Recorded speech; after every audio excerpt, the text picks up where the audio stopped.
Hi friends, ఇది గోరింటాకు తీసుకొని వచ్చుకున్నాను. నేను మా పిల్లలు స్కూల్ కాడికి వెళ్ళాను, అక్కడ కోసుకున్నానండి గోరింటాకు. అక్కని అడిగితే కోసుకోమన్నది. ఇవన్నీ కొమ్మలన్నీ సపరేట్ చేసేస్తున్నాను ఆకులుగా. శ్రావణ మాసం కదండి, గోరింటాకు పెట్టుకుంటే చాలా మంచిది. నాకు గోరింటాకు అంటే చాలా ఇష్టం అండి.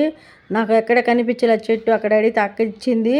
మీకు చిన్న చిట్కా అండి, ఇది మిక్సీకి వేసుకునేటప్పుడు ఒక ఒక్క కచ్చపచ్చదని చేసుకోవాలి. ఒక్క చిట్టుకు చింతపండు కూడా వేసుకోవాలా, నిమ్మకాయ ఉన్నా కూడా వేసుకోవచ్చండి. ఇది ఒక్క మెత్తగా మెదగదండి, కచ్చపచ్చదని చేసుకోవాలా. ఈ విధంగా కాటికి లాగేసుకోవాలండి.